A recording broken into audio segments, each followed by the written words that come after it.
안녕하세요, 여러분. 반갑습니다. 오미크론의 가장 힘들어하는 증상 중에 어떤 게 있는지 여러분 아세요? 근육통도 있고 기침도, 두통도 여러 가지 증상이 한꺼번에 온다고 하지만 가장 힘들게 하는 것은 이 상기도 부분에 바이러스가 코와 목 주변에 자리를 잡으면서 콧물과 기침, 가래 등으로 상기도가 힘들어하는 그런 증상이 바로 오미크론의 특징이에요. 오미크론의 특징을 겪으신 분들이 나는 이것 때문에 힘들었다. 바로 인후통이었습니다. 통증이 어느 정도였냐? 칼로 긁는 듯한 통증을 느꼈다. 너무너무 아팠다. 이렇게 얘기하시는 분들이 정말 많았어요. 목으로 오니까 저도 그렇게 통증을 느낄 거라 생각을 했지만 저는 목소리만 좀 변했고요. 통증은 동반하지 않았습니다. 완벽하게 나은 상태는 아니에요. 일부러 폐에 가래가 남아있는 상태에서 여러분께 보여드리기 위해서 지금 급하게 영상을 켰는데요. 어떤 방법으로 인후통을 겪지 않았는지 알려드리도록 하겠습니다.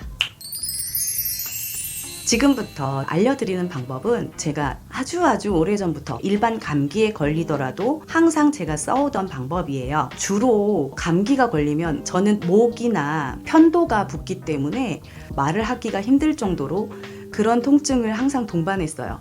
그래서 제가 고안해낸 방법이에요. 첫 번째, 저희 가족들은 일단 감기가 걸리면 제일 먼저 착용하는 게 있습니다. 바로 이 마스크예요. 코로나 때문에 너무나 익숙한 아이템이지만 잠잘 때도 착용하는 거예요. 수분 유지가 정말 중요하다고 하잖아요. 아무리 가습기를 틀고 한들 주변 공기는 조금 촉촉해질 수 있지만 내 코 속, 내 입 안쪽을 촉촉하게 유지하기는 상당히 어렵습니다. 평상시에 우리가 밖에 나갈 때 코로나로 인해서 마스크가 너무 익숙해졌긴 했지만 감기에 걸리면 마스크를 씀으로써 습도 유지를 하면서 이렇게 잠을 자게 되면 물론 잠버릇이 좀 고약하신 분들은 바로 벗어서 저희 신랑은 이렇게 되더라고요. 그래도 최대한 마스크로 수분을 유지해주면 목 안에 칼칼하고 건조해짐으로써 2차적으로 생겨나는 상처들, 스크래치들을 막을 수가 있어요. 그리고 기침도 덜 할 수 있겠죠. 우리 폐의 모양은 이렇게 생겼습니다. 염증과 가래 때문에 3번이 막히게 되면 1번, 2번에 산소 도달이 어려워요. 그래서 산소 포화도가 떨어지고 호흡곤란까지 생겨날 수도 있다고 합니다. 나뭇가지처럼 뻗어있는 기관지 끝에 포도송이처럼 이렇게 생긴 폐포꽈리까지 도달을 해야 하는데요.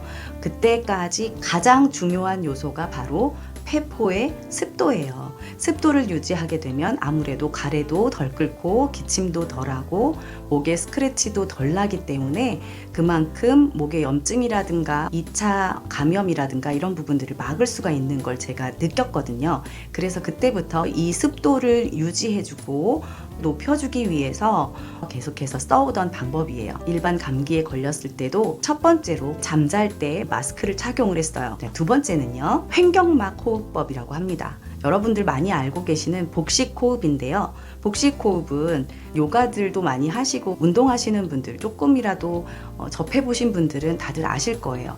복식호흡이 그렇게 녹록지만은 않아요.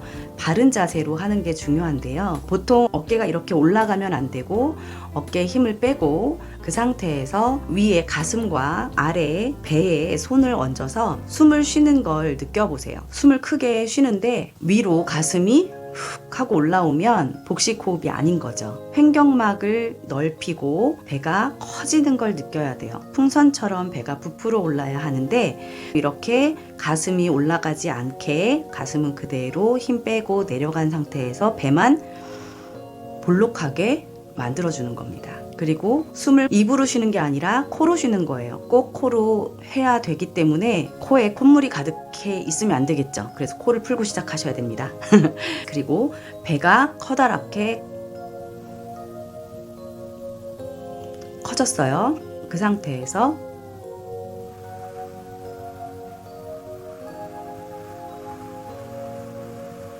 이렇게 뱉어내는 거예요. 마실 때 5초를 마셨으면 뱉어낼 때 한 10초, 이렇게 1대2의 비율로 혹은 더 길게 하셔도 괜찮습니다. 복식 호흡을 많이 해주세요. 만약에 나는 복식 호흡이 힘들다 하시는 분은 누워서 하시면 극명하게 차이를 느끼실 수 있고요. 훨씬 더 쉽게 할 수 있을 겁니다. 그리고 세 번째, 하부 흉곽 호흡법이에요. 흉곽에 이렇게 가슴 갈비뼈 있는데 손바닥을 대고 이 양쪽 갈비뼈가 커다랗게 늘어나는 걸 느끼시면 돼요. 늘어난 상태에서 숨을 참아주는 거예요.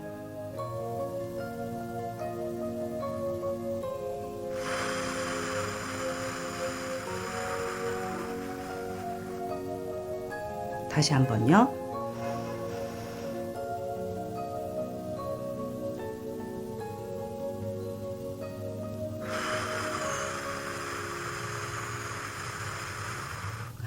이렇게 숨을 참아주는 이유는 가래나 염증 뒤로 공기를 주입해서 가래들이 이동하기 쉽게 가래들을 한 곳으로 모아주는 거예요. 그래서 공기에 밀려서 가래나 염증들이 그러니까 이렇게 저렇게 옮길 수 있는 좀 유연한 윤활유를 만들어준다 생각하시면 돼요.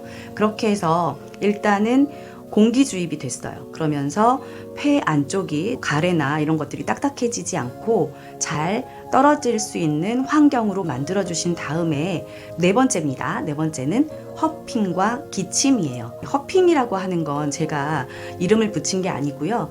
호주에서 이걸 사용을 한다고 하는데 어쩜 제가 옛날부터 써오던 방법이랑 똑같은지 정말 깜짝 놀랐어요. 이 방법은 저희 신랑은 아무리 연습을 시켜도 안 되더라고요. 기침이나 목에 가래가 생기면 목을 이렇게 긁어서 이렇게 하시는 분들 있죠. 이렇게 하게 되면 초기에는 목이 건강한 상태이기 때문에 상관이 없어요. 그런데 점점 시간이 지나면서 가래를 빼내기 위해서 자꾸 목을 긁으면 데미지를 입히면서 이 기도에 자꾸 자극을 주게 되는 거예요. 자극을 주게 되면 그만큼 상처가 나겠죠. 상처가 나면 또 상처 때문에 2차적으로 염증이 생깁니다. 염증이 생기면 그 염증 때문에 열이 나고 더 안 좋은 상황으로 계속해서 가는 거예요. 그래서 그걸 막아주기 위해서 어떻게 해주느냐면 이렇게 휴지를 준비해 보세요. 휴지를 준비하시고 옛날에 여러분들 혹시 기억하시나요? 최불암 시리즈 있었잖아요. 파! 아시죠? 최불암 웃음소리가 어떻다고요? 파! 네. 휴지를 이렇게 대고 휴지를 움직일 수 있을 만큼 파! 이렇게 이렇게 움직이죠.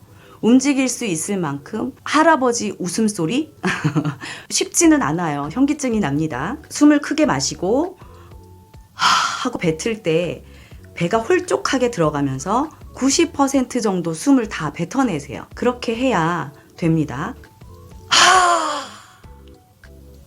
이렇게 하다 보면 기침도 나겠죠. 계속 하다 보면 여기에 가래가 느껴질 때가 있어요. 그러면 그 가래를 뱉어내시면 되는 겁니다. 자, 그런데 요거 이제 길게 뱉는 거고요. 짧게 할 때는 이렇게 하면 돼요. 이렇게 하면 가래가 느껴지죠. 그러면 나오는 거 느끼시죠? 벌써 나왔습니다.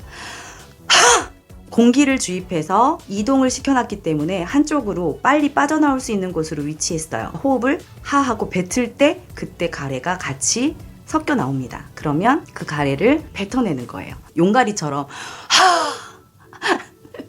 이렇게 해야 되는데 이 힘이 부족해서 기침을 못 하시는 분들, 할 수 있는 기력이 없으신 분들은 어떻게 해주느냐면 손을 이렇게 온폭하게 오므려 주시고 우리 아기들 폐렴 걸리지 않도록 가래 빼준다고 이렇게 등 두드리는 거 여러분 아시죠? 살짝살짝 하는 게 아니라 팡팡팡 두드리라고 하거든요. 폐 이런 쪽 가래가 이런 진동으로 인해서 빠져나올 수 있게 통통통통 두들겨주라. 그리고 앞쪽 양쪽 가슴 위 뒤에 양쪽 날개뼈 있는 부분 있죠? 그 부분을 통통통통 두드려 주시고 만약에 노인분들 힘들어 하시는 분들은 옆으로 이렇게 살짝 눕히셔서 통통통통 두드려 주시면 가래가 빨리 빠져나올 수 있도록 도와주는 역할을 하기 때문에 습도 유지 잘 해주시면서 호흡 크게 복식 호흡, 흉곽 호흡 이렇게 숨 잡아주는 거 용가리 하, 허핑 파 해주시고 그 다음에 두들겨 주시는 거 그리고 마스크 착용하는 거 잊지 마시고요. 이렇게 한번 해보세요. 그러면 인후통을 최소화시킨 상태에서 감기 혹은 코로나를 이겨낼 수 있습니다. 여러분 저처럼 한번 해보시고 댓글로도 한번 경험담 부탁드릴게요. 오늘도 영상 좋으셨다면 좋아요, 구독, 알림 설정 해주세요. 감사합니다.